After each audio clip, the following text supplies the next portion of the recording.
This episode of the Cult Pop Show podcast was brought to you by our Patreon. If you want to tell us which films we should watch or get 2 extra exclusive podcasts a month, then please consider becoming a patron and joining us at www.patreon.com/cultpopshow.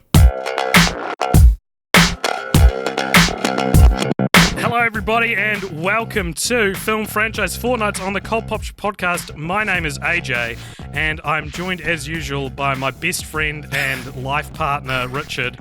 And today we've got Richard. Today we've got 2 very special guests joining us.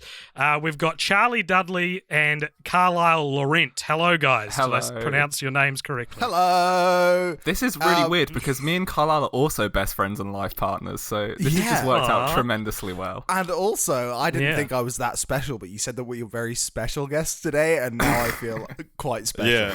I was hoping you would say, like, one special guest and one not so special And then we just have to guess who. And never tell them which is which. You started this with so much more gusto than I usually start podcasts with, and it took all my strength not to woo when you said, welcome to the Cult. I was like, yeah, let's do it. Yeah, come on. Because when you're listening at home, that's what you normally do.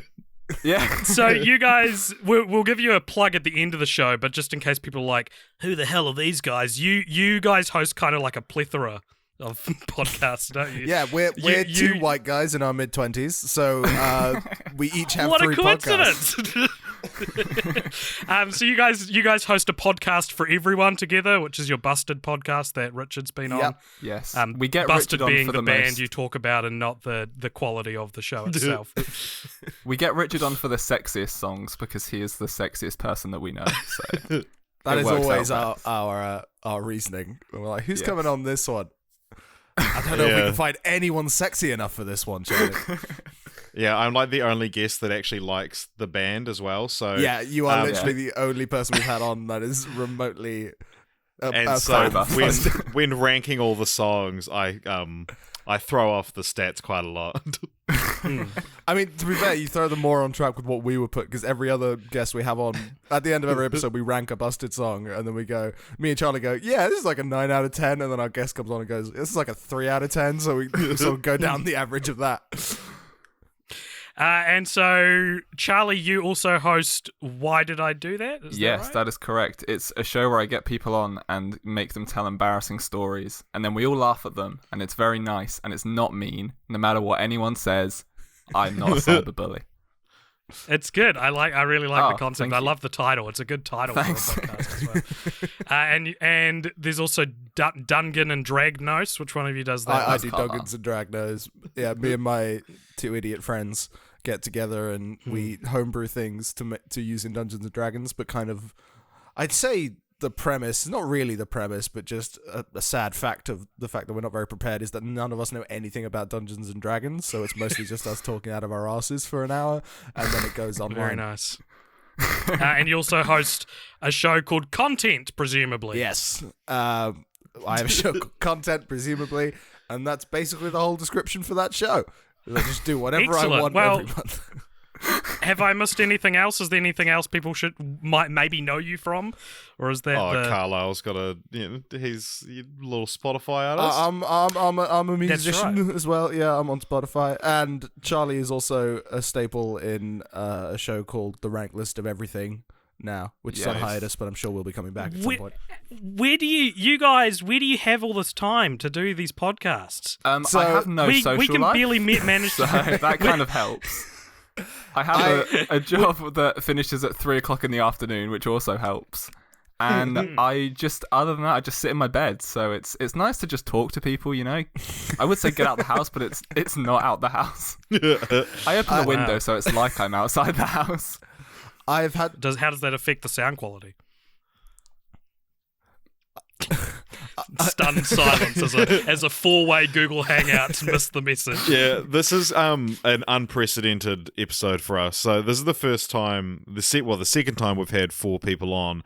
You might remember the first time was when we had my parents, and we did actually plan to have 2 guests, making 4 total, another time for our Nutty Professor episode. But after watching like 2 of the films and keeping in contact with the guys we were supposed to have on, they just never spoke to me again. So that's why, like, throughout the last 2 weeks, I've been like chasing you guys. I've been like, "Hey, you still watching the movies? Yeah, You still keen to do this?" We wouldn't miss this for the world.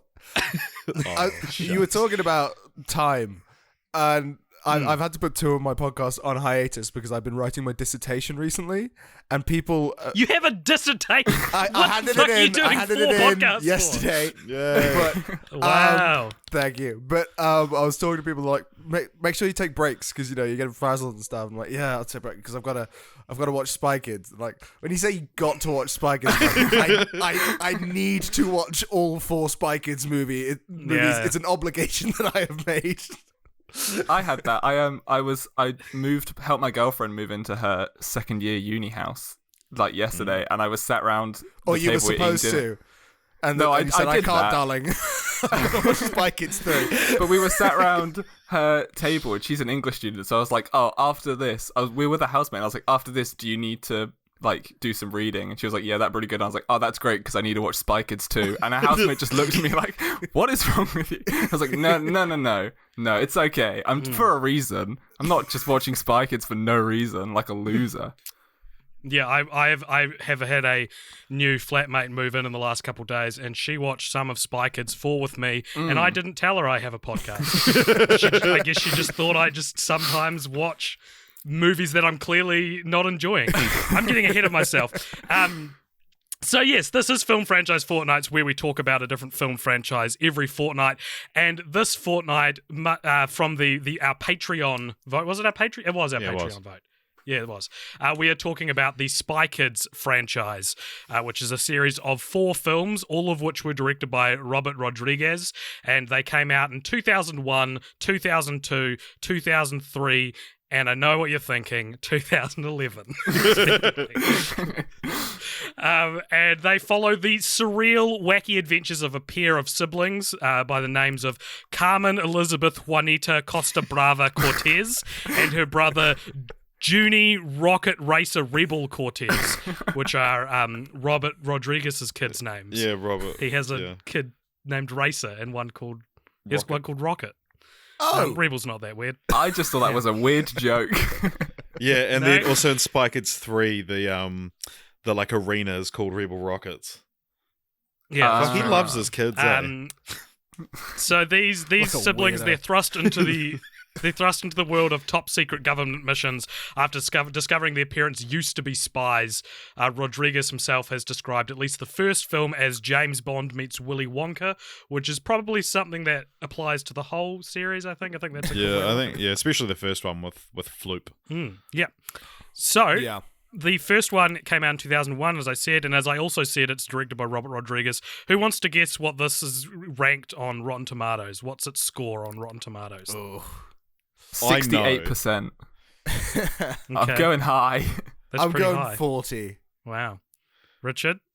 93%. It's 93%, which shocks the world. Yeah. Fuck, that's insane. So I've Oh, you said weren't on the kidding. podcast. I thought you were setting up a joke. No, man. It's It's actually 93%. Carlyle, I would never set up a joke about Rotten Tomato damn. scores. It's sacred.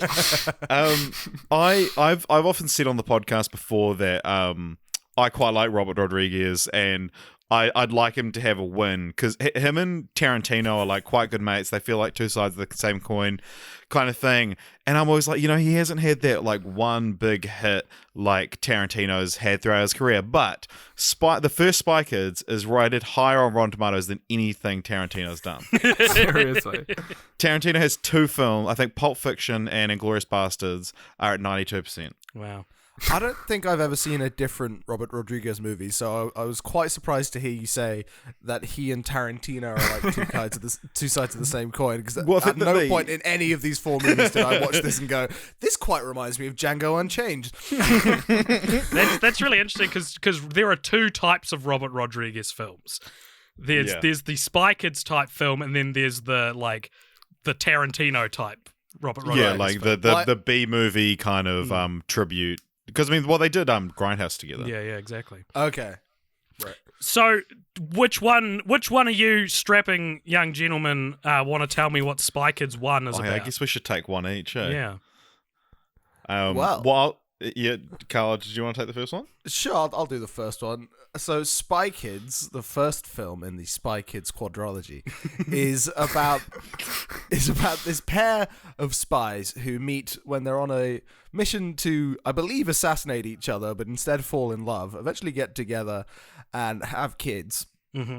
And they go on a mission long after they've had kids to try and track down some missing agents and important people who, it turns out, a host of a children's television show called Floopy has been transforming into bizarre, terrifying children's characters on his show. Floops Fooglies. Yeah, Floops Fooglies. Floopy, Yeah. Sorry. So that's been happening. So the parents get kidnapped by this mad children's entertainer. The kids have to go and rescue them and save all these people who've been transformed into horrifying children's characters, and also prevent this same character making robots out of all of the important peoples in the world's children, so that they will be replaced by these robots so they can topple world governments. Very good. Yeah, that's what the first film is. It's a fucking weird movie. Very, very strange. So this film was nominated for Best Fantasy Film at the 28th Saturn Awards, but it lost to The Lord of the Rings, The Fellowship of the Ring, which, like, you know when just you're nominated in the appalling. same category that you're probably going to lose to The Fellowship of the Ring. So a year later, we got... I'd rather watch this than The Fellowship of the Ring. Oh. I'm just going to put that out there. 100%. What do you Yeah, and mean actually, do you know what? 100%? Whatever. This is a terrible sample size. Speaking of percents, it actually Spy Kids has a higher percentage than Fellowship of the Ring. Good. Deserved. All right, so in 2002, a year later, we got Spy Kids 2, The Island of Lost Dreams, once again directed by Robert Rodriguez. And what does this have on Rotten Tomatoes? Any guesses? 81. 80s. I was going to say about 80%, if it's probably not as high as the first Spy Kids, but apparently the first Spy Kids is insanely high.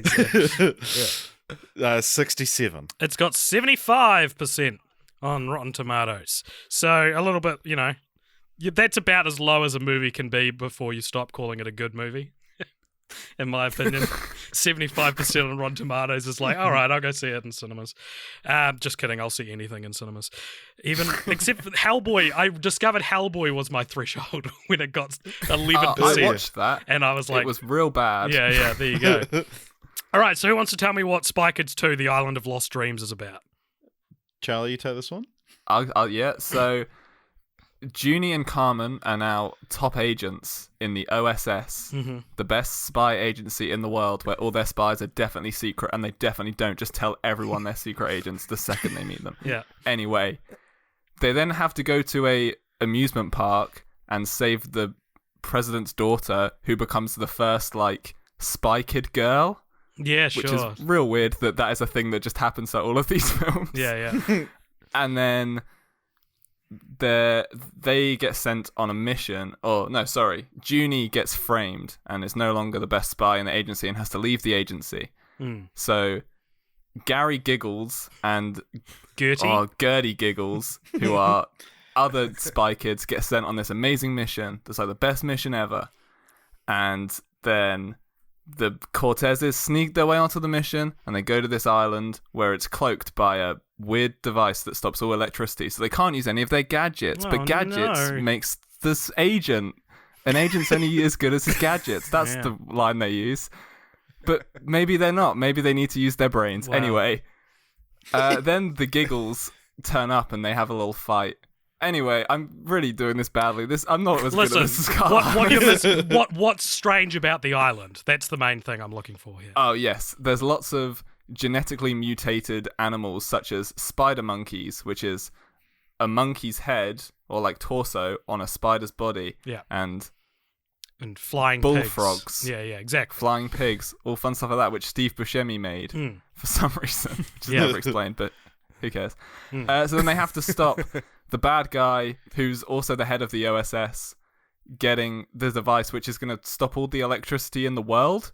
Missed that part. Why does he?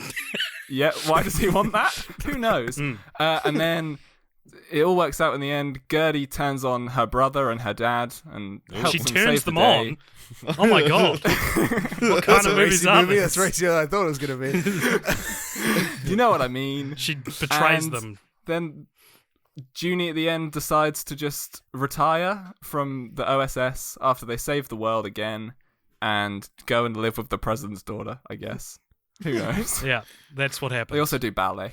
So, despite the fact that this film do ballet. uses over twice the amount of special effects as the first film, Rodriguez did not ask producers for a larger budget. He said, I told the studio I don't want more money, I just want to be more creative. And Rodriguez picked some visual effects companies who are eager and less established, as well as starting up Troublemaker Studios, which is the little logo you see at the start of every film. And he also got someone named Ray Harryhausen to work on the computer Ray Harryhausen has a cameo in the film, and he was an old visual effects artist who worked on Jason and the Argonauts from 1963. And so there was a intention to have all the creatures in the movie look kind of like those old school stop motion, from the 60s. And I think that's really cool, because my personal go-to example when I think of old-timey, stop motion monsters is the skeletons with the swords from Jason and the Argonauts, which is very clearly referenced in Spy Kids 2, The Island of the Lost Dreams, when the same thing happens. So Yeah. it's pretty cool. It's stuff like that. That's why I quite like Robert Rodriguez. He's got a real good book called Rebel Without a Crew, which is about the making of his first movie, El Mariachi. And I read it at broadcasting school and wrote about it in one of my final essays. It's real interesting about like just making a film with fuck all. The budget was like $6,000, and he spent like $5,900 of that just on the film reels. Jesus. Yeah. So a year later, we got Spy Kids 3D Game Over in 2003, also directed by Robert Rodriguez. Who wants to take a stab at the Rotten Tomatoes? Take this one and then AJ. Hold on, Rod, fucking hell! Sorry. The podcast is derailed. 41. 41. I feel like an auctioneer. 41. Can I get it higher than 41? Everybody got it for 41. 37. Richard? 44. 45. So, yes. Richard, what is Spy Kids 3D Game Over about? Okay, so Junie is now retired from the OSS, and he's like a cool film noir guy. He's a private detective. investigator. Private investigator, that's the word. Or cool film noir guy, as the profession is Yeah. technically called. Can I just say that bit was my favourite bit of the whole quadrilogy? It was pretty- Yeah. And so he's contacted by the president, George Clooney, who tells him that he needs to go into this video game. He tells him that his sister's missing because she went into a video game on a mission. Like a virtual reality. Yeah, which is created by the toy maker Sylvester Stallone. And so Junie goes into the game, and his sister's on level 4, and he has to catch up to her, and then they have to take on level 5, which is unbeatable. Yeah. And then they take on the toy maker, who is Sylvester Stallone, as I've mentioned, and he talks to alternate versions of himself, which is really weird to see Sylvester Stallone do character work. Yes. Because one's a hippie and one's like a drill sergeant. But then eventually they win or whatever, but then they get out of the game, but the game follows them out into the real world. And there's my favorite part of the quadrilogy, which is when it's revealed that George Clooney is actually Sylvester Stallone, and he you see him kind of transform into him, which happens by George Clooney doing a Sylvester Stallone impression, which then overlaps with Stallone doing it, and it's great. And then there's the bloopers when Clooney does that bit, and then it's like, this is the end of my fucking career. Yeah, he says fucking in the credits, in the blooper reel during the credits of a PG movie. So the one thing I think you missed there is that the toy maker's game is designed to trap people in it And I can't remember Yeah. why, but that's why. And also, To it's take in over their 3D. minds Yeah, or yeah, something. yeah. So Yeah, he he wants has to the control children's everyone's mind. minds, and he's got the next generation of. I don't know. It's real weird. Yeah. He's like, as soon as you got their minds, I don't know what he wanted to do with them.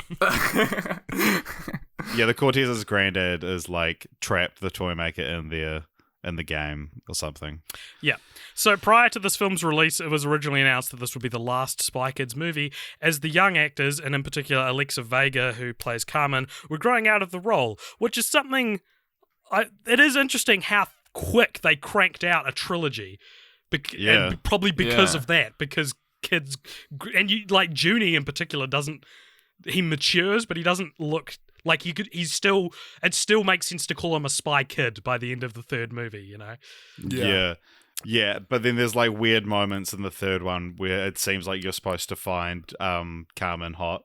Yeah, like all three of them. The three of us are All like... three of the sort of auxiliary characters that show up in that film that help Junie on his quest at the end. They're all like, "Hey, Carmen, here are all of our email addresses in case you need that."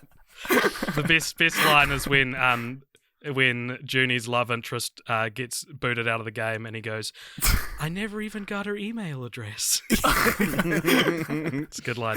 All right, so 7 years later? No. 8 years later? How much is... Yeah, 8 years later. 8. We got the like long-awaited revival. Everyone was clamoring for it.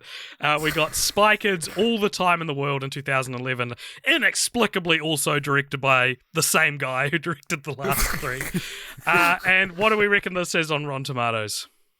Oh, like 4. Yeah, like I'm gonna say 14. 22%. So No, that's I was wrong. gonna say I 20. disagree.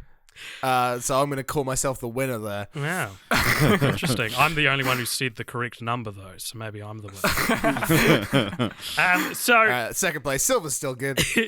I guess I'll take this. This one is about a like the bad guys. There's a whole bunch of new Spy Kids, and the bad guys.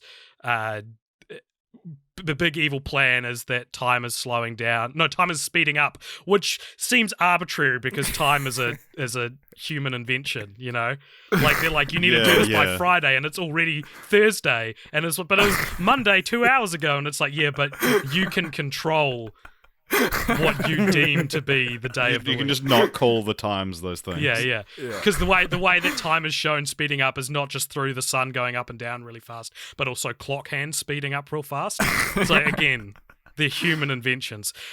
Anyway, the new characters are the stepchildren of Jessica Alba, who was a spy but gave it up when she gave birth to her new husband's child, and there's a whole plot about how she has trouble connecting with the kids, and then they find out she's a spy, and so they all team up to try and stop TikTok, which feels especially relevant today because the amount of TikToks that my Zoomer sister sends me really gave this film a new light.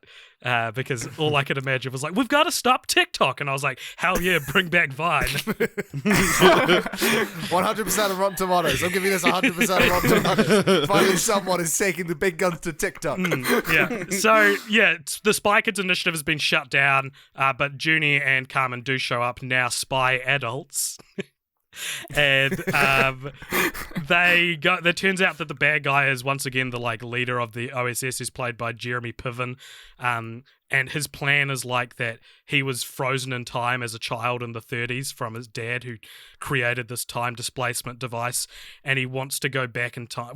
We'll talk about the ending later.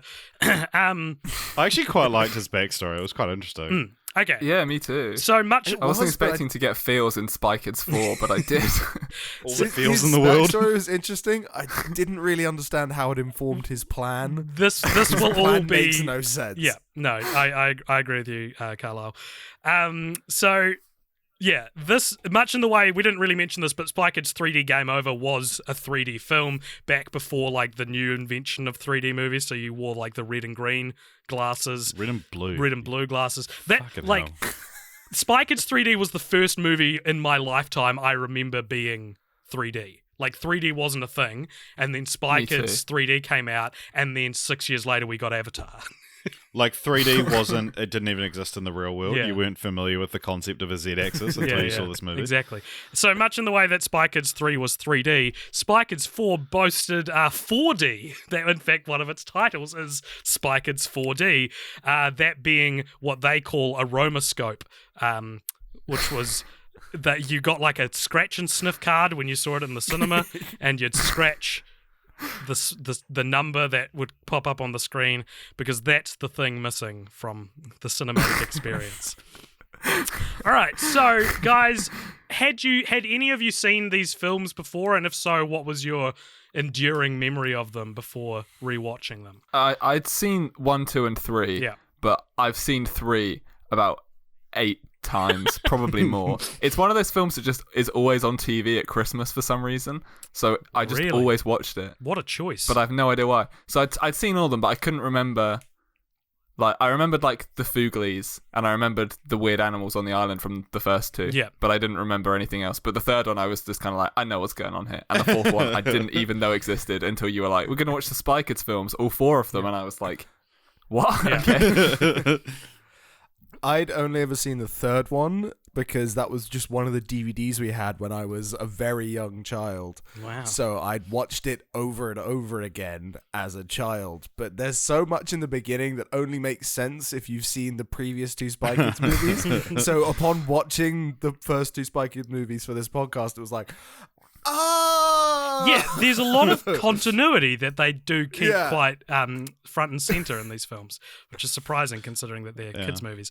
Richard? Yeah, I went to see the first, second, and third in the cinema.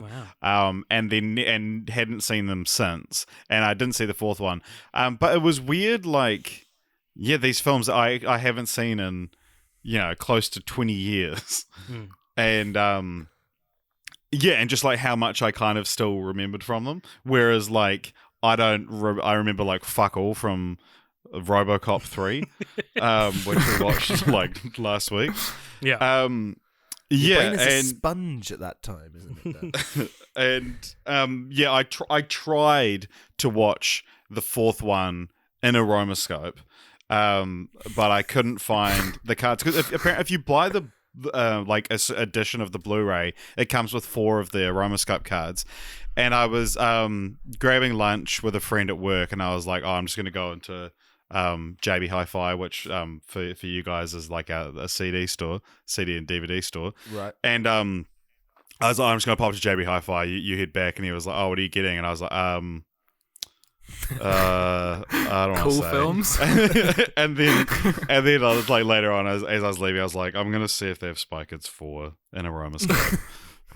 And he was like, yeah, I can see why you didn't want to tell me that. Yeah. But I couldn't It's so find weird it. to talk about the aromascope thing, because like in Spy Kids 3D, there is so much places where it's really obvious that they were, going for the fact that it's a 3D movie where loads of stuff is coming right at you from the screen. It's literally every shot. Yeah. It was so annoying. But there's nothing stood out to me during Spy Kids 4D they as a talk bit about where I would smells a scratch lot. and sniff. Really? It was when the baby farts. That's the only Surely. things that I can think of from Spy Kids 4 that jump to my mind when I think of things that could have smelt would be the plethora of fart and poop jokes in the film, or when Jessica Alba's water breaks, and I'm like, surely that's not one of the Those are all scratch- things that I do not want a scratch and And sniff all those- card all those for. I'm sick happy for that pranks. sense to remain unexplored while I'm watching this movie. This is me presuming that someone's water breaking smells like anything. I don't know. Do you guys want to know what the actual the 8 smells are? I do have. Oh, I yes, have please. 2 possible. You tell me what they are, and I'll delete. What are your 2 possible? So I found one that was like from the Spy Kids wiki, but then I found a review of the smells, and they were completely different. Yeah. Oh, really? Yeah, because I'm looking at the review of the smells. Is that the vulture one? Yeah. Okay. Yep. Do you want to read them out? So it says first one is bacon, which is when at the start they're like tugging over a piece of bacon. According to this review, doesn't smell like anything. The second one, Jessica Alba has a bag full of blue cheese poured over her head. Oh yeah. And that also smells like nothing. And then numbers 3, 4, and 5 are all supposed to smell like different types of candy. So Right, because there's that big pick a mix bar. Yeah. Yeah. Okay. Oh yeah. And then number 6 is supposed to be poop, baby poop. Great. Nice. And they said it smells like chocolate. And then the What a number cop-out. 7 is supposed to smell like dog farts. Mm.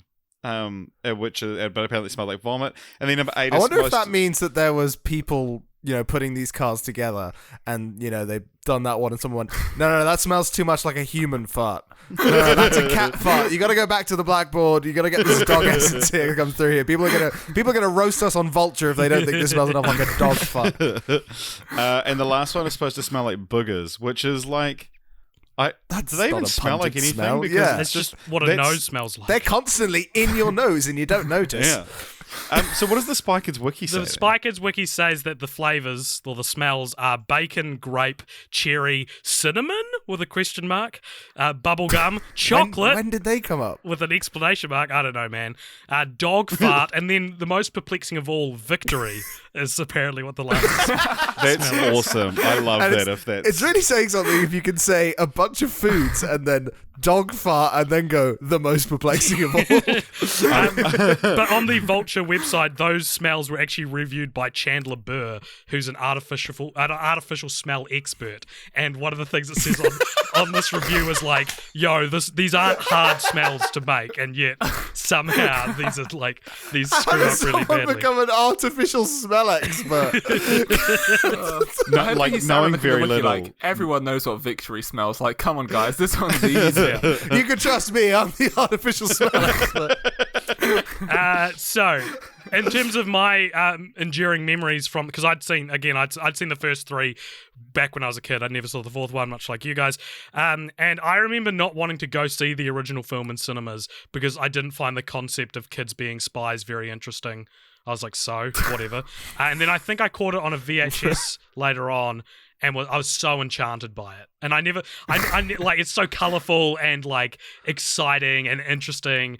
And I guess I never saw any of them in cinemas. I remember I feel like I watched all these movies in like my cousin's bedroom with fish and chips and a glass of Coke while my parents and my uncles and aunties watched like the adult movie in the lounge. Not the adult movie, but the movie for That's grown-ups. a weird group thing Yeah. to do. Fair enough. Yeah.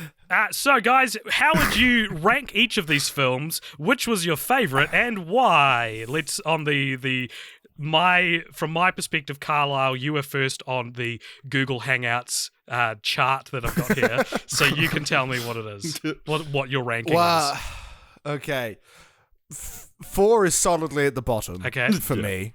It's thoroughly the least entertaining, or at least the most upsetting, because a lot of my notes for it, 3 of my notes are all just shut the fuck up, this character in particular, just because they were so annoying to me.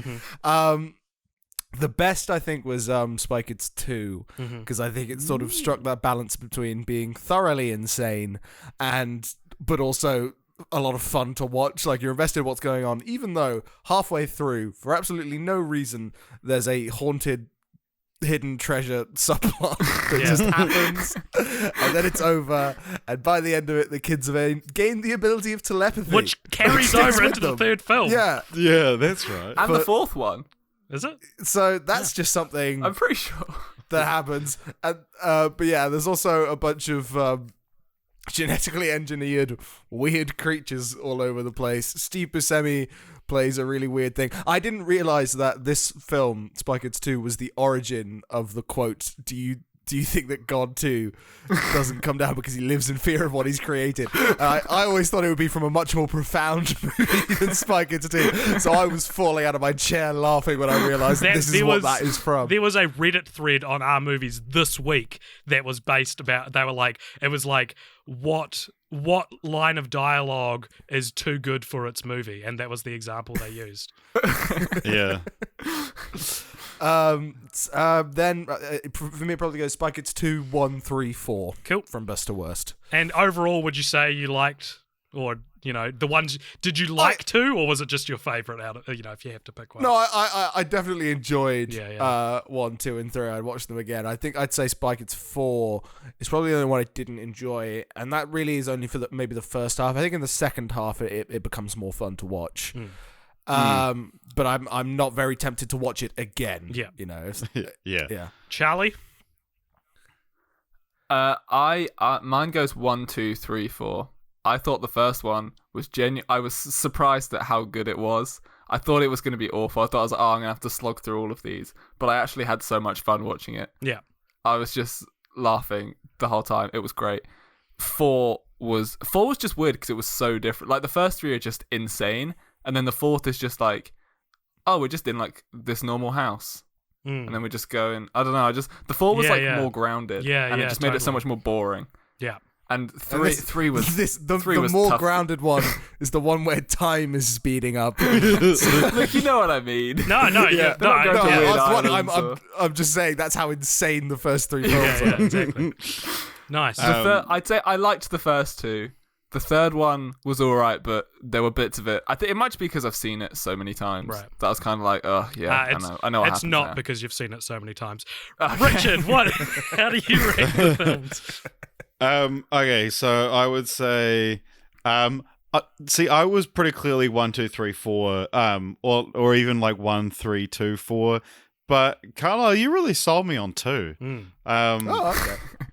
Yeah, like for me, it's the first 3 are kind of equal in like a weird way, where like the first one's actually just a pretty good family film. And then, like, the second one improves in some areas and then it goes down in some areas.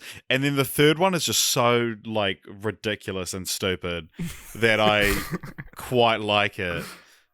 But then, it's... and then also the fact that it's only, like, 65 minutes. Really? Makes it real easy. I think it's, like, 70 minutes. It's so easy to watch. But, it's... but then, obviously, 4 is... just not as good. Sorry, Rob, you didn't do it. See, I'm going to buck the trend somewhat with my ranking. I would rank them 2, 1, 4, 3. And I'll go through this individually before getting ahead of myself. So I really enjoyed the first 2.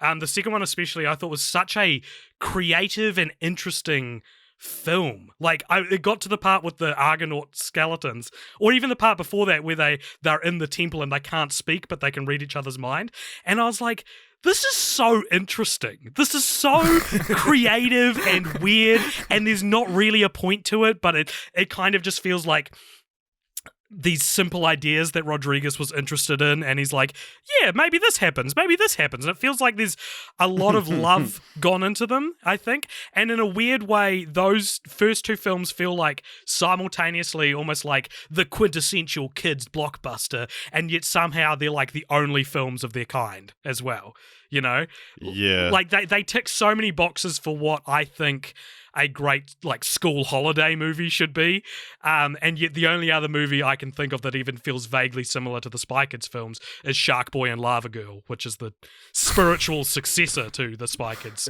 films. Roger Ebert had this to say about the first film, which I thought kind of echoed what we've all said. He says, movies like Spy Kids are so rare. Families are often reduced to attending scatological Dumber and Dumbest movies like See Spot Run, which I'm sure was a sick burn in 2001. Movies that teach vulgarity as a value. Spy Kids is an intelligent, upbeat, happy movie that is not about the comedy of embarrassment, that does not have anybody rolling around in dog poop. They would rather find out what it can accomplish than what it can get away with. That's poetry. That really made me laugh. Yeah.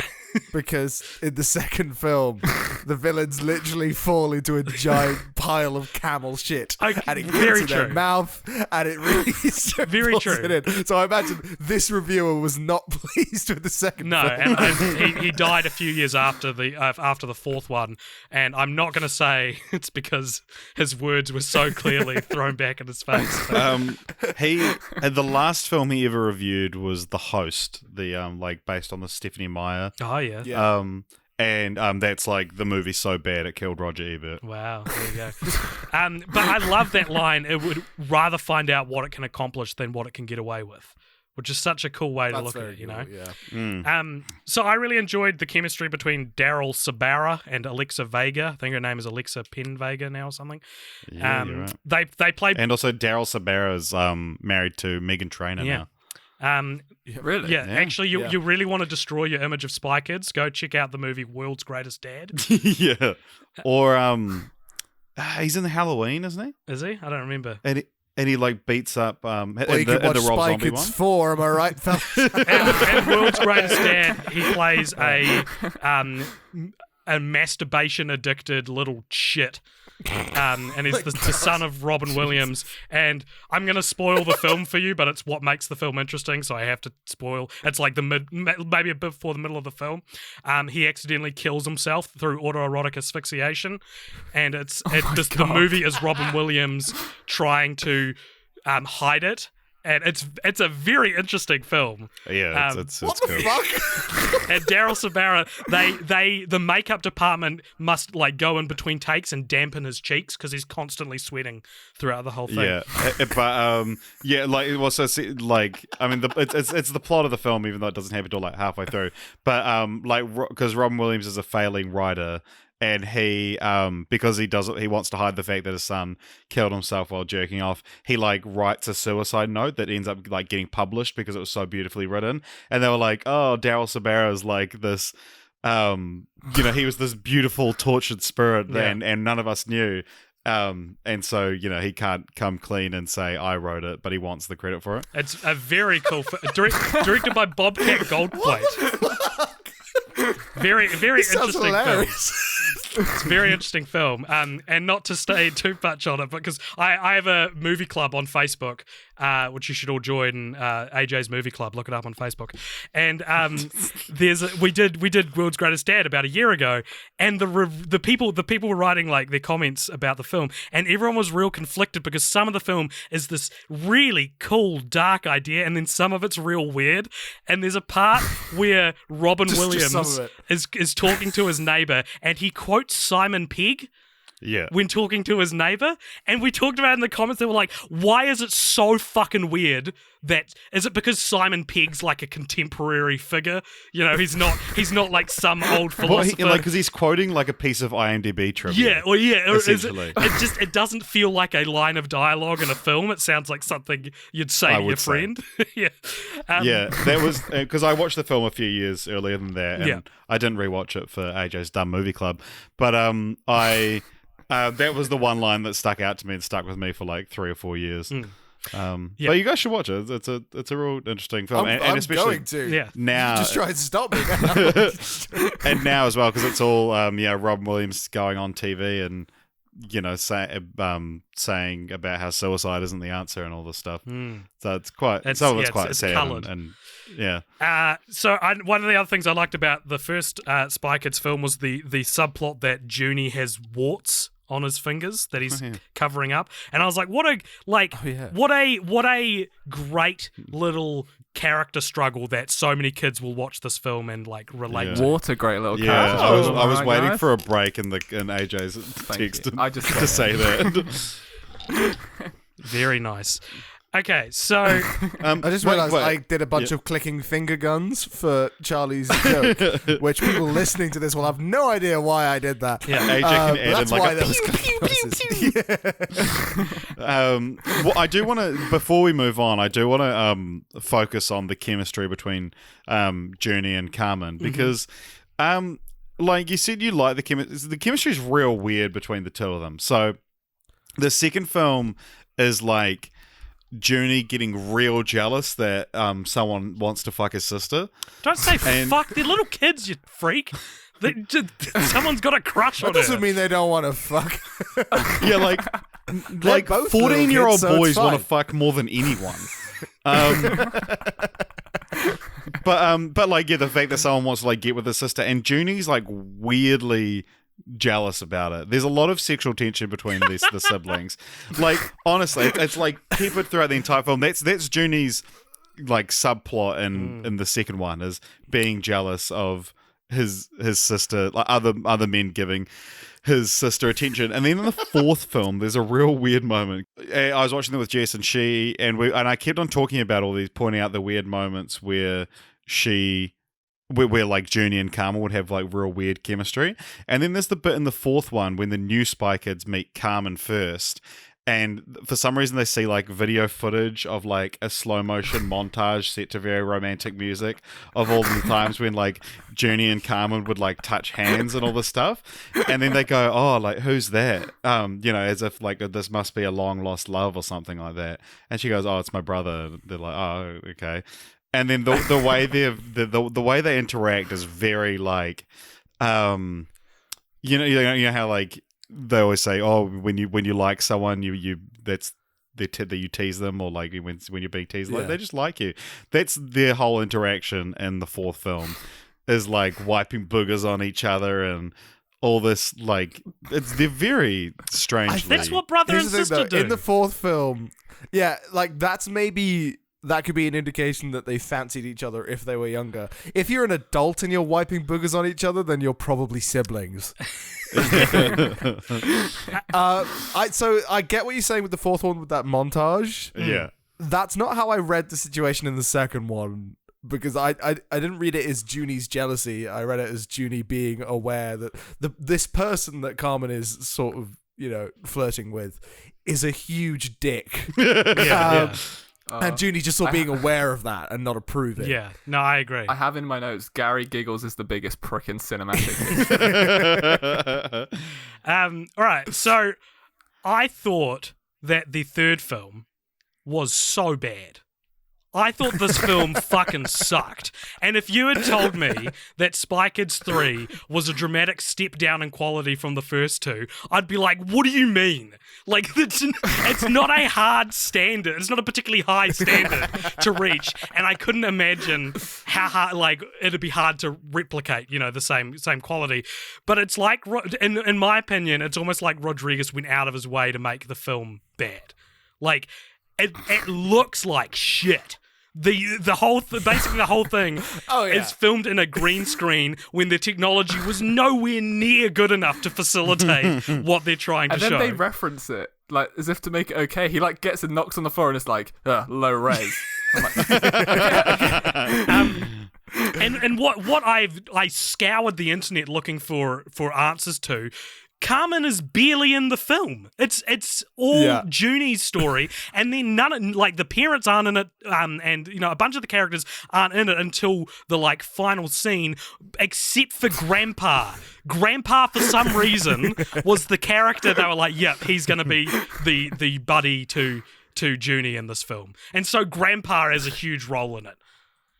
And I googled why did Alexa Vega have scheduling conflicts and all this sort of thing to try and find out why she was, because I was like, there's got to be a reason for it. It's surely it's not a creative decision to just not have her in much of the film. I couldn't find anything. The grandpa's not even in it that much. He just turns up every now and again with a fucking butterfly on his hand, and it's just like, here you go, Junie, here's some help. And then just goes away again. He's just not there anymore. It does really feel like there was some sort of weird backroom deal where the grandpa was like, you know what? I feel like I'm not being utilized and I have a very high idea of myself. So unless you make me basically the main character and cut out one of the kids almost entirely, I refuse to come back for Spy Kids 3. Yeah. And for some reason they were like, no, we can't lose Grandpa. So they did. Well, they needed him for the amazing ending, for the original Avengers Endgame ending. That for a time that was my I was going to say that was my continue the franchise. Is just someone please re-edit the ending of Spy Kids 3 to have the Portals theme, because everyone shows up and it's like this incredible thing, and they throw glasses on them so that they can see the robot. Oh my god, it's so Steve fucking to show good. me the cracked glasses. So I'm glad that we're talking about the ending of Spy Kids 3D Game Over, because this has got to be one of the worst third acts I've ever seen in a film. Like, comparative to the rest of the film and its predecessors, right? Like, first of all, again, the whole film, or a lot of the film, is filmed on green screen, including the third act where they're not in the video game anymore. Yeah. Actors who are very clearly not in the same room as each other run out into the street, which is there's no one walking around. There's no one, like, there's no bystanders or anything. It's just a completely empty street, and there's, like, no spatial awareness. You don't know how far away the giant robots are from the characters. And, like, there's this one part where one of the giant robots picks up Carmen, and it opens its mouth to eat her, and then she quickly calls Gary Giggles, and it cuts away, and he gets a call, and he's like, I need your help. She's like, I need your help. And he's like, I'm there. And then it cuts back to Carmen, and he arrives, and the robot's mouth is still open, slowly going, and meaning that either it's been doing that for, the bare minimum of however long it took Gary Giggles to get there, or he got there instantaneously. It's just a complete mess. The best bit of that is when Grandpa, they're like leaving the game, and Grandpa's like, I want to stay, and then Junior, he's like, oh, I can like run, I can jump, I can use my legs again, I haven't felt this good in ages, and he's just like, please don't stay, Grandpa. Oh yeah, right, you make a good point. I'll leave the game, even though he wants to leave the game anyway because he wants to go and confront the toy maker. Yeah. So what's he doing? He just wants a lot of questions like, of that variety in these movies, Charlie. Like, why is he doing that? Doesn't he want this? We all disagree with your ranking, because we've all put 4 at the bottom, but none of us can disagree with a single word that you said about why Spike 3 should be the worst one. And like one of you guys mentioned before how like the start of the film where Junie as a private investigator is actually really cool. And I thought there was a cool place to begin the character. They begin in an unfamiliar place, and it starts and he's like, I'm no longer a spy, now I'm a private investigator. And I was like, oh cool. And even like there's even something compelling about Carmen being not in the beginning of the movie. Like it vaguely reminded me of Luke Skywalker in The Force Awakens. Like it's this legacy character that you talk about and it builds up and you're like, when are we gonna see? But I think because it's such a short movie, it doesn't work. If this had been heaven forbid this was a serialized TV show, like it would be kind of cool if like Spy Kids season 3 started and Carmen's not in the first couple episodes and you're like, oh man, where is she? What's going on? Like, that would be cool. I'd absolutely watch a series of Judy as a PI. The beginning of Spy Kids 3 gave me false hope for the rest of it, because I remembered this film, I was like, it's pretty bad. And then it gets to the start, and he's in the water park talking to the girl, and he's like, I know where all your water's gone. It's winter. They closed the park. And I was like, yes, I'm in. This is incredible. And then the rest, it just as soon as he stops doing a voiceover, the film just drops, and I was so disappointed. Yeah. No, agreed. It is, I thought, like, again, I was like, how is this so much worse than the first 2 films? It feels like an impossible feat to actively make a film of such an achievable quality worse. I don't understand. It's so bad. Are you ready? Are you ready for my hilarious Spy Kids 3 Tell joke? me. Oh my god, fuck yes. Are you ready? Okay. This film was shit. Tacky mushrooms. Thank you.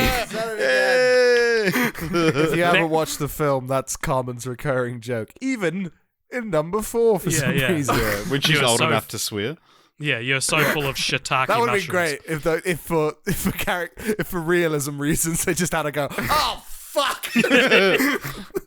Yeah, didn't that blow your mind when you were a kid and you're like, oh my god, shiitake mushrooms? That was how I found out what shiitake mushrooms were. Yeah. It reminded me of Austin Powers 2 when he's talking to the Japanese guy in the business in like the building, and all the subtitles are cut off by like books and stuff, and they moved them out of the way. Our second franchise to make a joke about shiitake mushrooms. Yeah. Or if in the 4th one she was like, holy fucking shiitake mushrooms. So you can't get mad. I was talking about produce. On the topic of the 4th film, this is one of those like baffling legacy sequels, right? That that it joins the ranks of Cats and Dogs 2, The Revenge of Kitty Galore, or the Johnny English sequels, where it's like, who was asking for this? But unlike those two examples, there is actually a reason for why the series was revived. Robert Rodriguez was apparently prompted to make the film by an incident on the set of the Machete films, when Jessica Alba, who's in the Machete films, and her then 1-year-old baby, the baby's name is Anna Marie, and she was dressed to appear on camera, and then her baby's diaper exploded. And Rodriguez says watching Alba change the diaper while trying not to get on any of her clothes prompted Rodriguez to think, what about Spy Mum? What about Spy Mum? They already had Spy Mama. They already, Spy Kids that's 2. my, Can't that was you see my that on those thought thick as well. glasses? It said Spy Mama. We're all invested. Yeah. No, look, I didn't loathe All the Time in the World as much as I loathed 3D, but it is still such a load of horse shit. Oh yeah, Like It's not good film. the ending, you guys. Let's talk about the ending because you guys said you liked it before. It just like. It goes on, and people keep talking, and people keep saying things, and I feel like I misinterpreted it because the bad guy wants to go back in time so that he can spend more time with his dad. Right, and he's tried over and over again, and that's why there's all these like time replicated clones of him because he's failed and come back to the present and had to help his current self achieve this goal over and over again. And then at the end, he does get back and he hugs his dad, and then he returns to the big battlefield, and he's an old man now, and he's like, you know what? You're right. After all that time, I tried to get back to my dad, and he still died. Yeah. And I was like, your wrote plan was down, to stop what your the fuck? dad from dying? Yeah. What are you talking? I thought it was to spend more time with him. You think he's not going to die?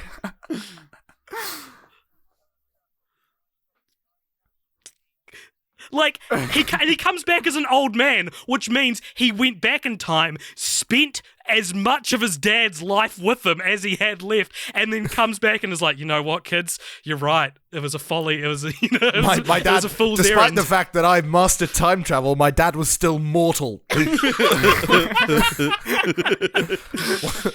What was so your close. plan? I thought they were going to go for some insane twist in this because Jeremy Piven is like the head of the OSS, and then he's also clearly TikTok, but then there's a guy in a mask, and I was like, okay, so those two are clearly the same person. Who's the guy in the mask? And I thought Junie was going to come So did back. I. as the also guy in thought the it would be mask. Junie, which would have been And I was like, this sick. is going to be sick. This is going to be like an insane twist. And then he just comes back and he's like, oh, I'm just normal. I'm just Yeah, Junie. we're just doing the same character reveal twice.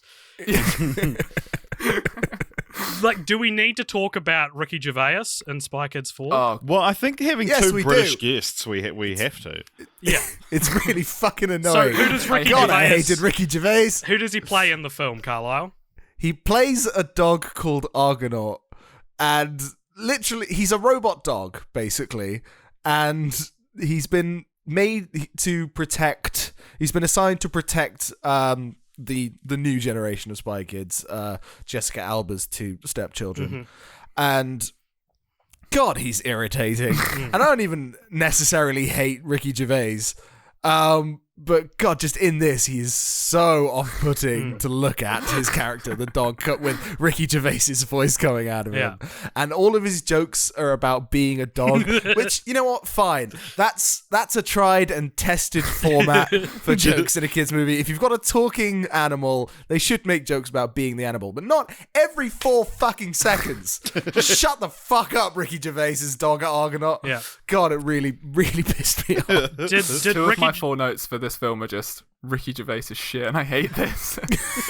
Did Ricky Gervais's like his I guess social currency stock, did it go down when he was able to show that his infectious laugh he can just do as an actor? You know, because I remember when An Idiot Abroad came out and he was like, oh, Ricky's laugh is so funny in it, and then in this he does his laugh, and it's like, so it's, I don't know, there's something disheartening to know that he can just do it. Did you have to stop watching it for a second, just be like, he lied to me? Yeah, I did. Yeah, it feels like you're hearing something not supposed to. This actor lied to me. I bet he's not even a dog. Yeah, you watch this film, and with Ricky Gervais, you can't tell whether like Ricky Gervais was just a weird choice for the like vibe of a Spy Kids film, or if the shtick that is Ricky Gervais is not as timeless as they thought it was going to be in 2000. Yeah. The bit that annoyed me the most is just that he just would talk when it was so unnecessary. Like, Jessica Alba would be talking to the two kids, and then the dog would be in the background just being like, yes, I agree. Woof, woof. Yeah, I'm a dog. Like, shut the fuck up. No one cares. Yeah. Absolutely. Yeah. So, at the best of times, I feel that the Spy Kids series is a bunch of dumb fun. There's a bunch of silly jokes and visually really intriguing ideas and concepts.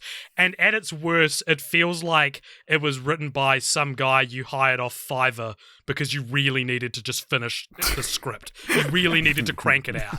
And there's so much, like in all four films, I'm not letting the first two get away, the dialogue in the climaxes is so drawn out. And even the second one, and like Cheech from Cheech and Chong, like betrays them at the end of the second one. And you're like, what the, aren't you like a good, like I would never... Uncle Felix. Yeah, I don't need Uncle Felix to switch sides. It's not the character's point, you know? And like they all stand in these green screens and talk to each other for a bit.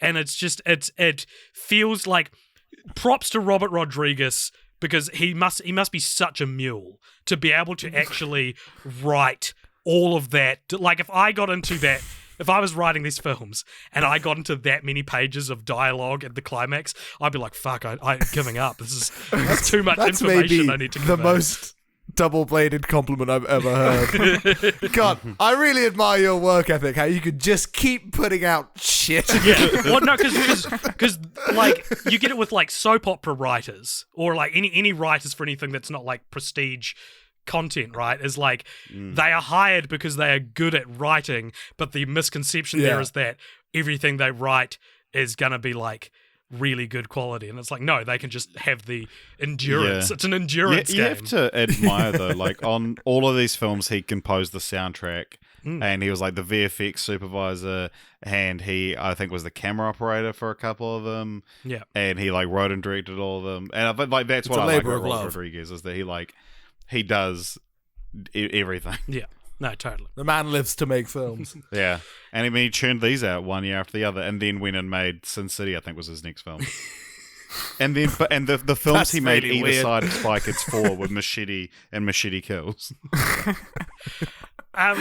Which I only know a little bit about the Machete films, but I do know that just the idea that they're in the same universe as these films is hysterical. Yeah. Because they are just ridiculously violent.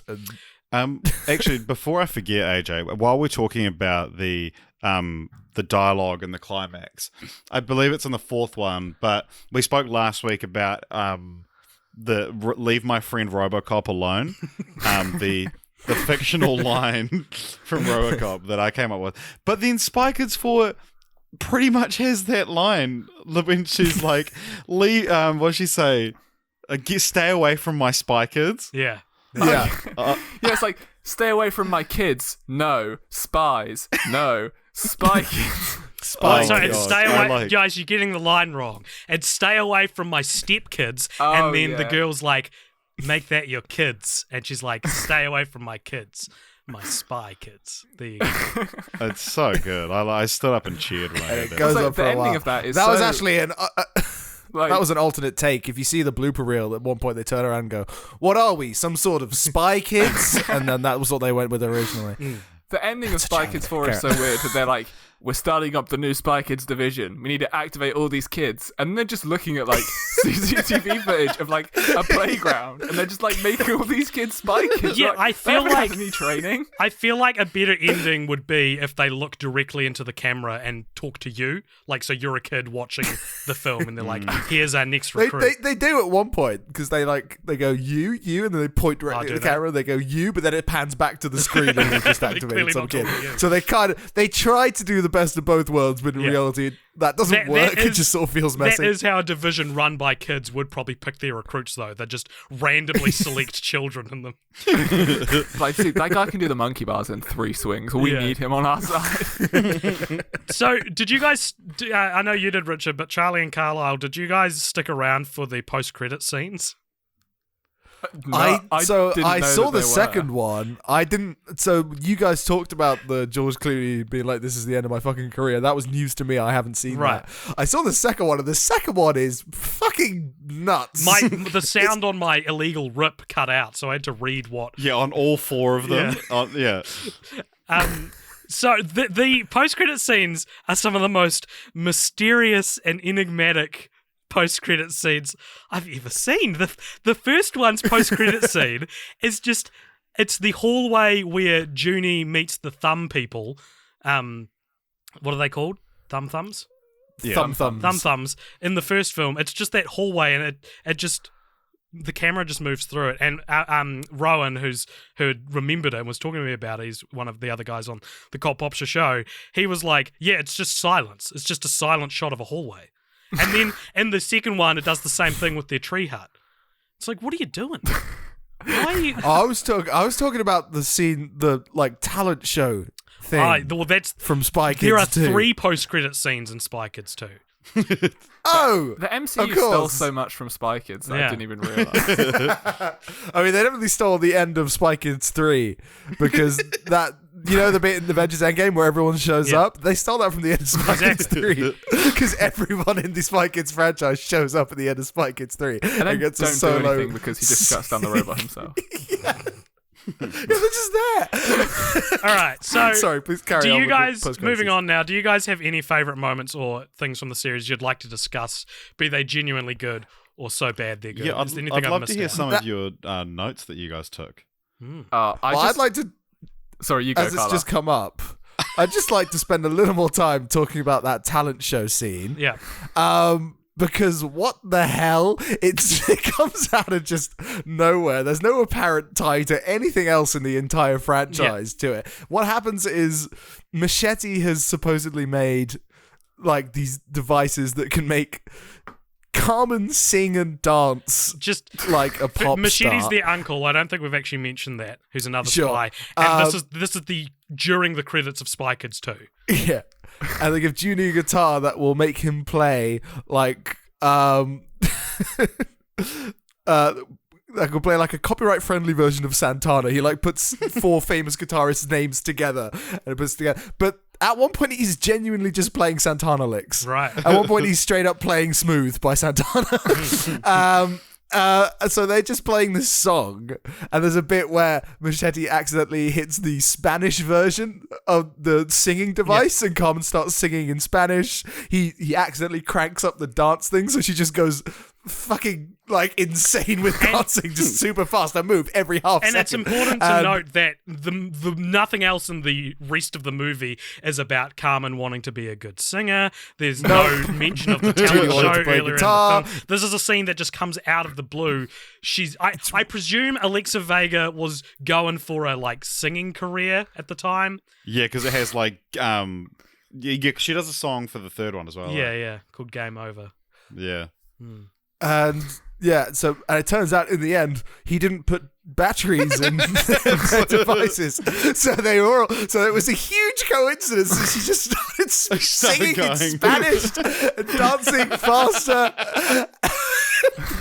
And turns out she's just really good at singing and dancing. Yeah. And Junie, despite having never played guitar, I mean, singing and dancing is one thing. There's an amount of just an inherent ability, but you have to practice with the guitar to just play Smooth by Santana. The twist is supposed to be that she was actually a good singer and didn't need the machine, but that's ignoring the fact that when he accidentally switched to Spanish, she started. That's irrelevant to the like motivational message of them being good enough all along. Like she just knew also to in start the- speaking in Spanish at the same time he pressed the button. I'm calling bullshit. He took the batteries out before he told them.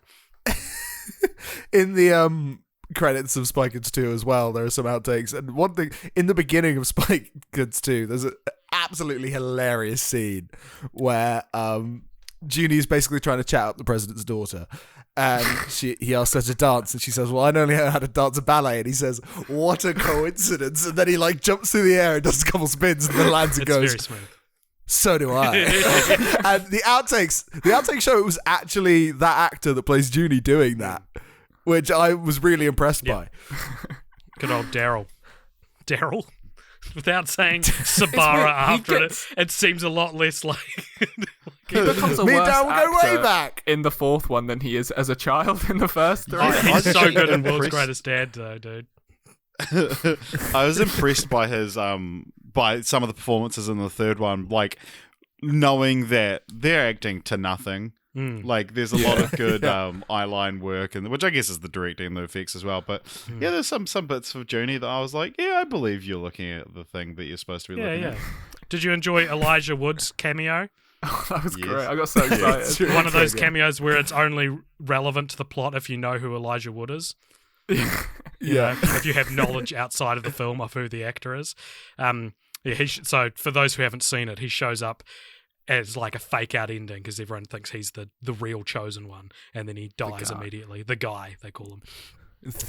All right. It's weird how they're in this game for like a month or however long, but they've suddenly developed like a rich religion that goes back to like the developers. Like, the guy will come and save us all. So One thing I think was funny is you kept talking about how Spy Kids 3 is almost entirely green screen. And one thing I thought was really funny in the first film, and also in bits of the second, is that that Floopy, the guy that makes that children's television show, they show him filming it, and they green screen him into a green screen room. And I feel like you could have cut out some of the variables here. You could have just filmed the green screen he was using. Floop. What do you guys think? I thought Floop was a pretty cool.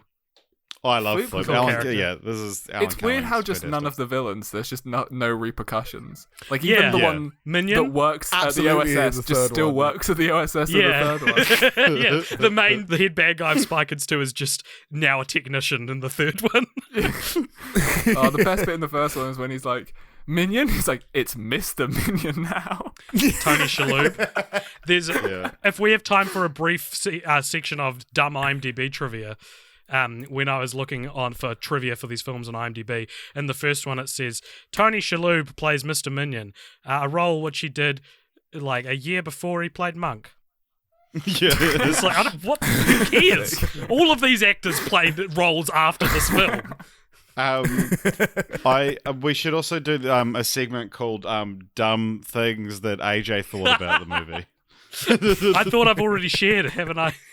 Shared enough dumb things that I thought about the movies. No, what did you message me the other night? All right, this is a good conversation.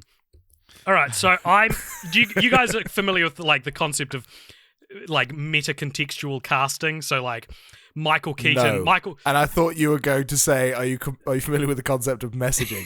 But carry on. Do you guys have that in the UK? Michael Keaton plays Birdman in the movie Birdman, who's about like a washed up ex-superhero actor, which he is in real life, that sort of thing.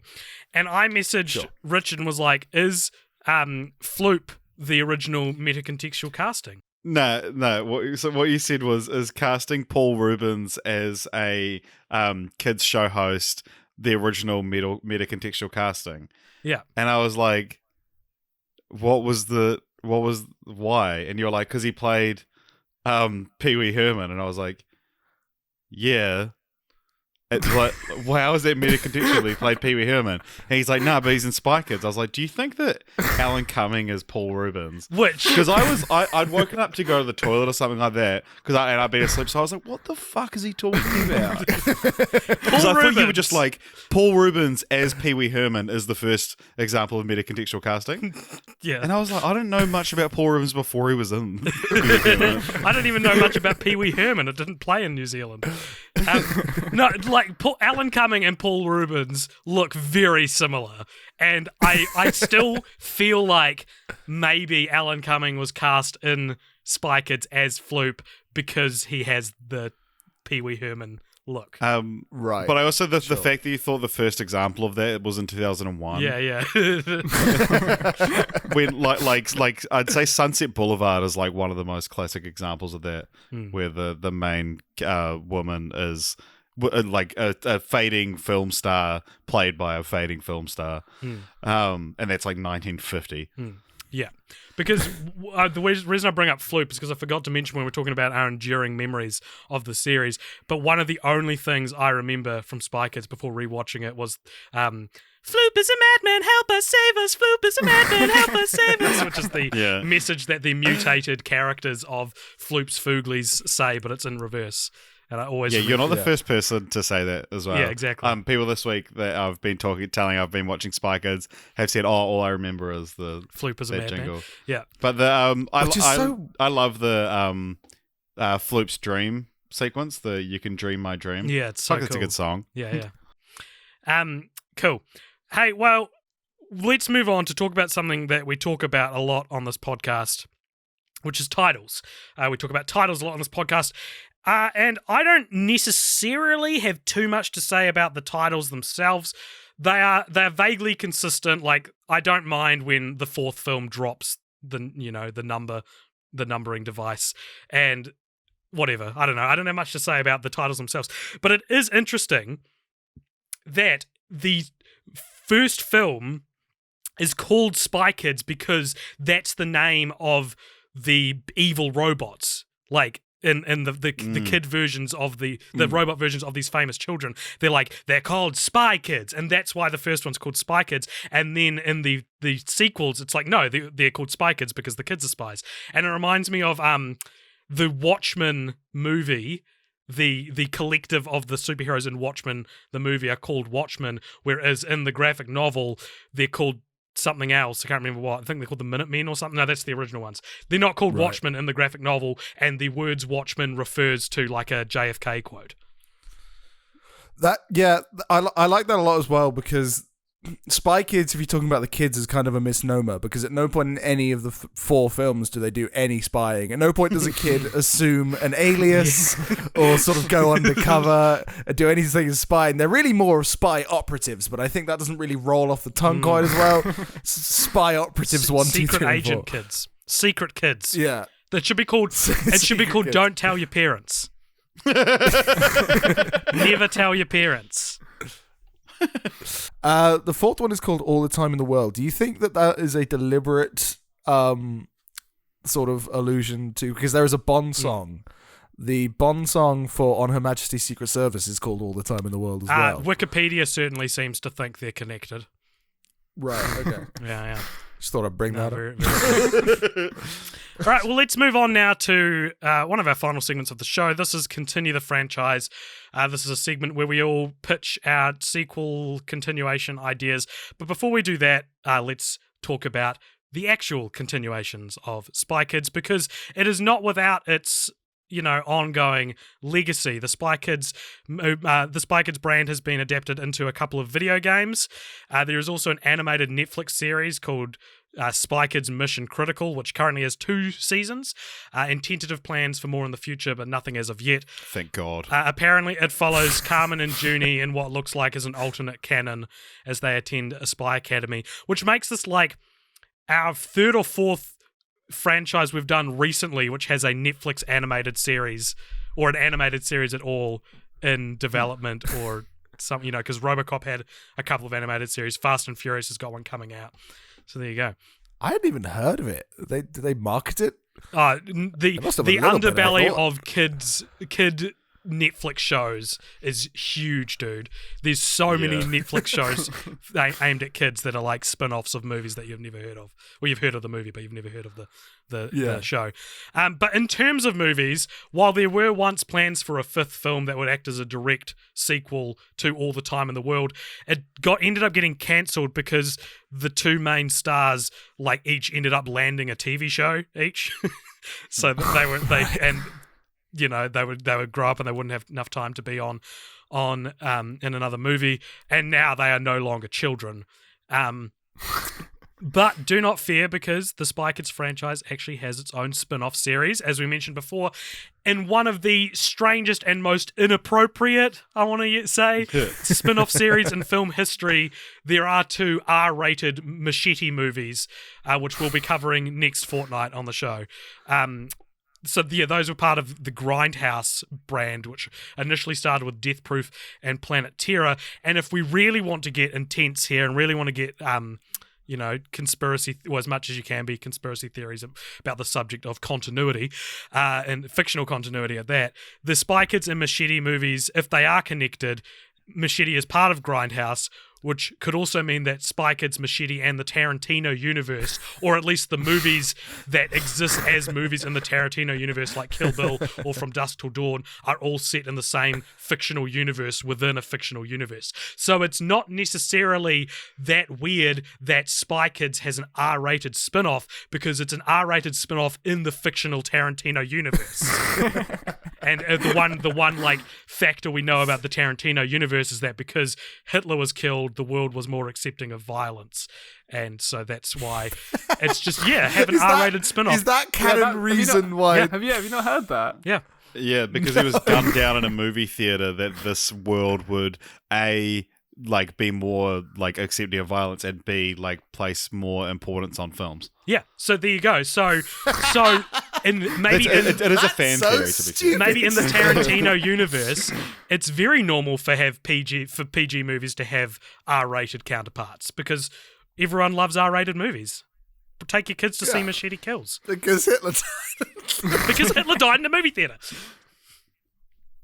All right, so who wants to pitch their ideas for Spy Kids continuations? You guys are right over there? Just kill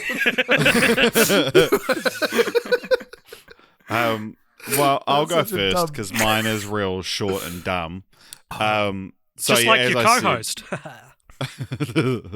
I'm really short. Charlie and Carlyle, you might not know that. I'm a short man. Yeah, AJ's like 5'2". Yeah. So I just a Spy Kids 5, but they're all grown up. Follow them as adults. Much like what the Lizzie McGuire revival promises to be. Let's see them dealing with like millennial problems, trying to find a job, trying to afford a house. But so it's Junie and Carmen, obviously, but they're all grown up. And so now, but because they're grown up, instead of Spy Kids, it's called Adult Kids.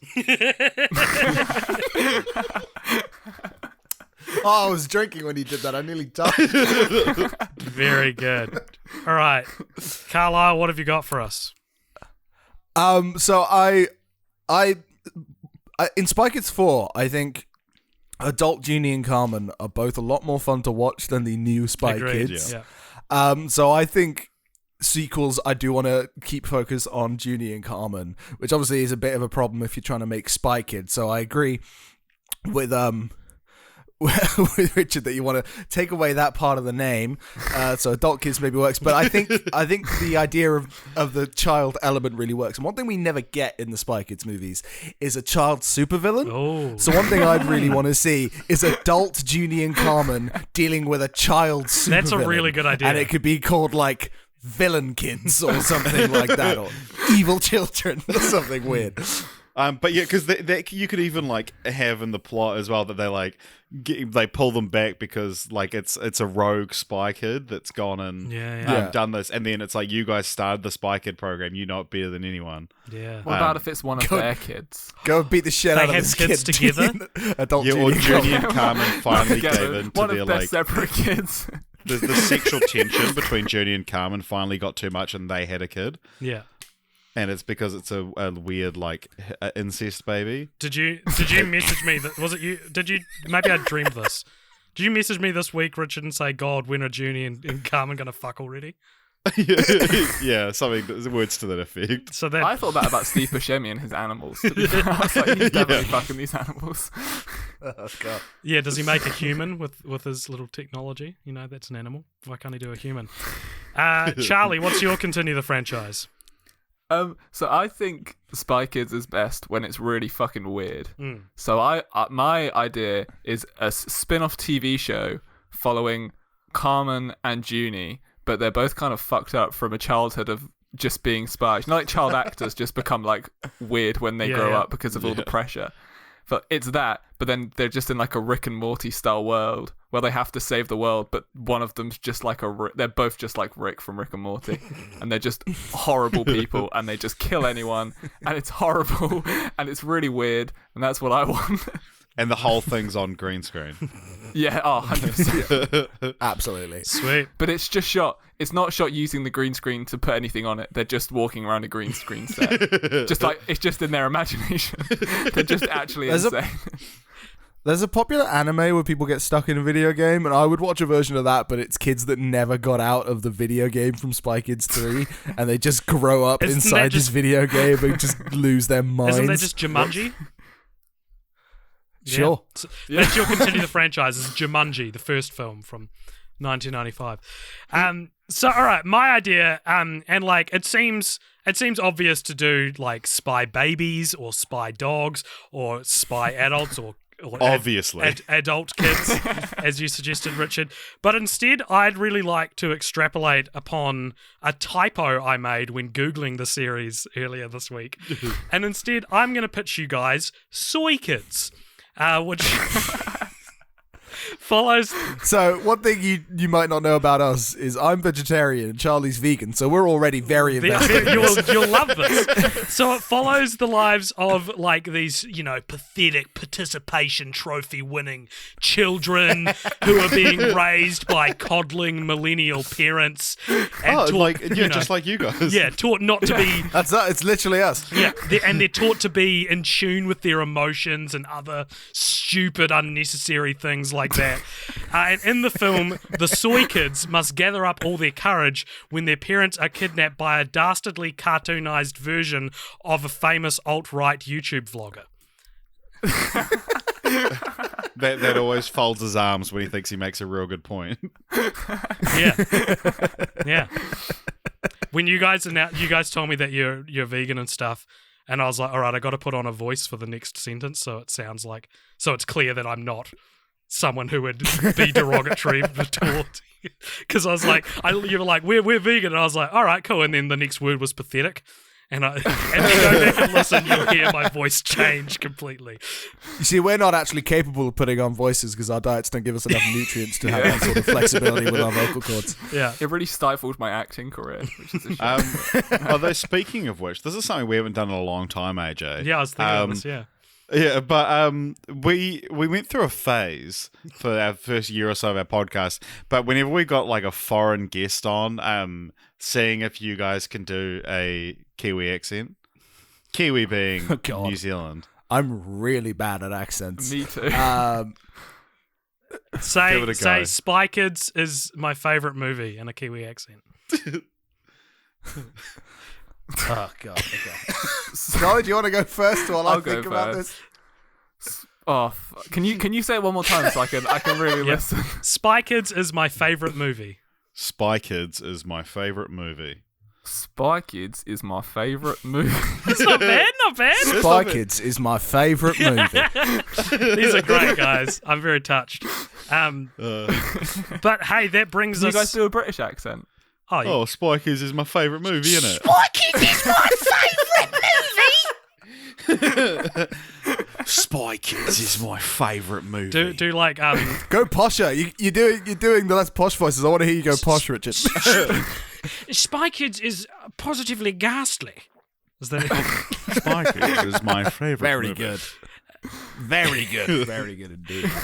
So, all right. Well, that brings us to the end of the show.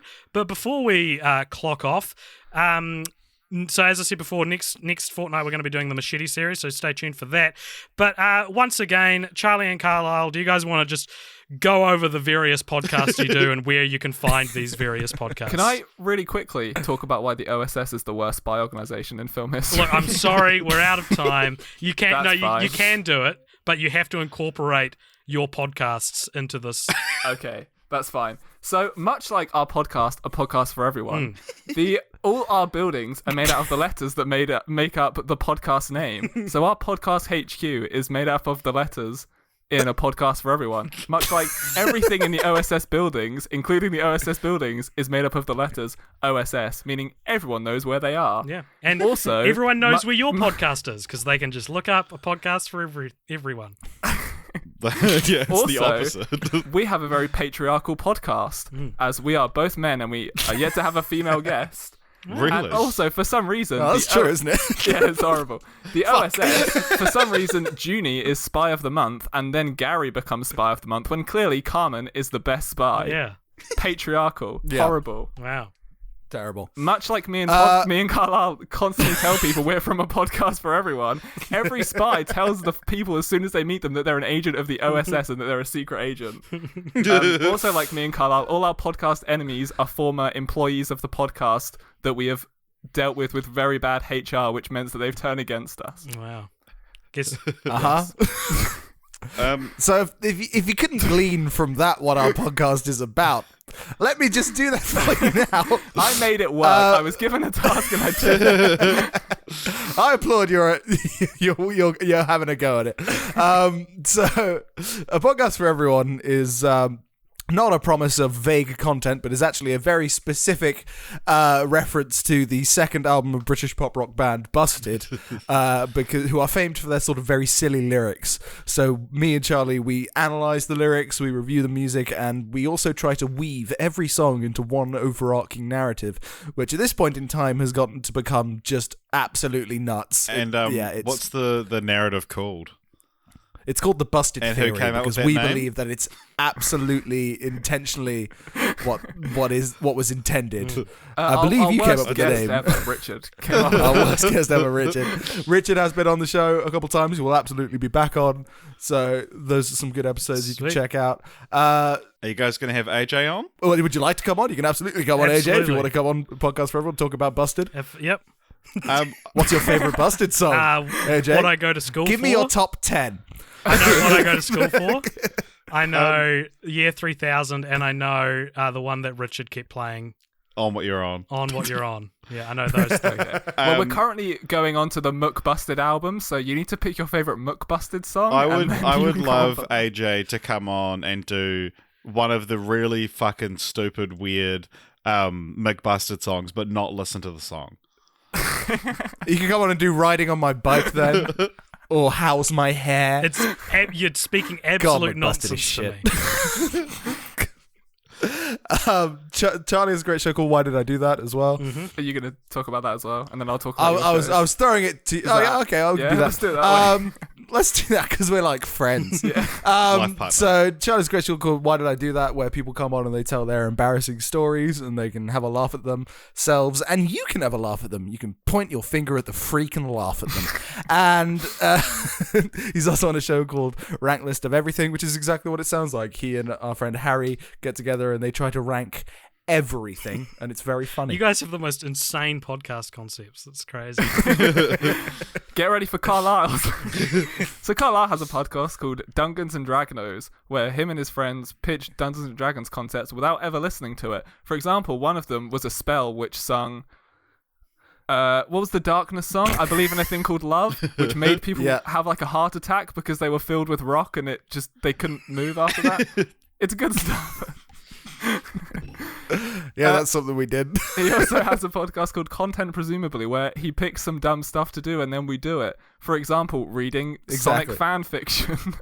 Yeah, there are 3 separate Reading Sonic fan fiction episodes, so you can go check those You out. should Or do having the a quiz where you have to guess the Pokemon description to the Pokemon when one of the guests knows nothing about Pokemon.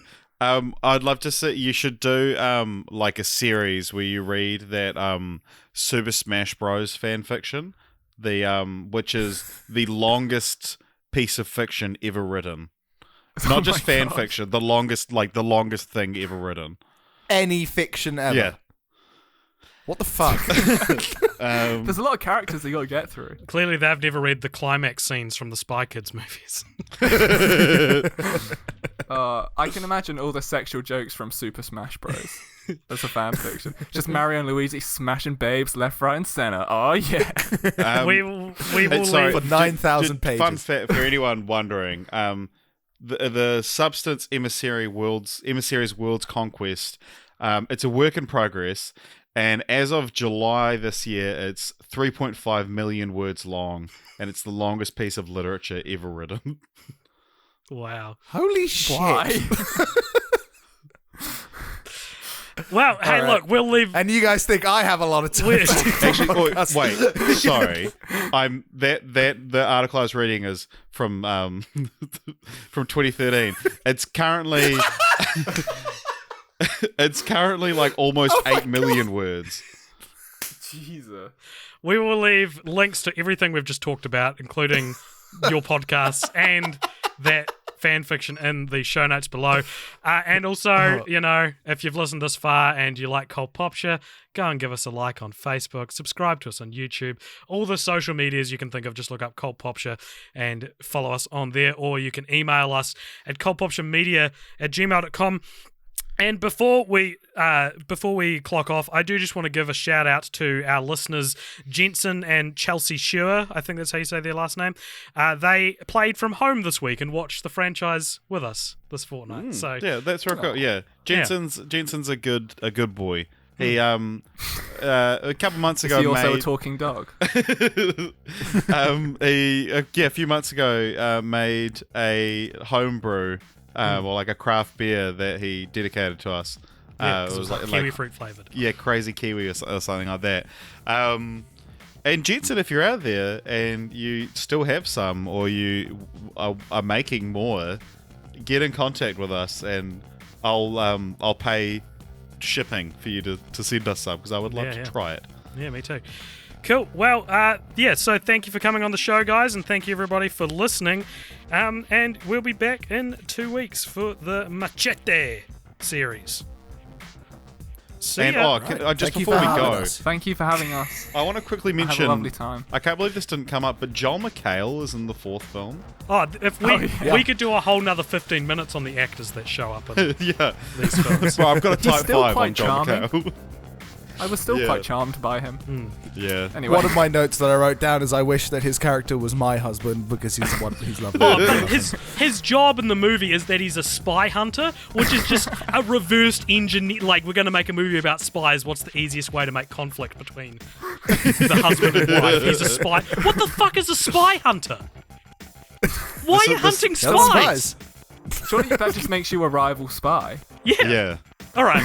Goodbye, everybody. Thank you for listening. Well, I hope you enjoyed this Spy Kids-esque post-credits scene, which came immediately after the goodbye. No, just leave 30 seconds of silence at the end Yeah. for that authentic I post-credit. will. I will. It starts right now.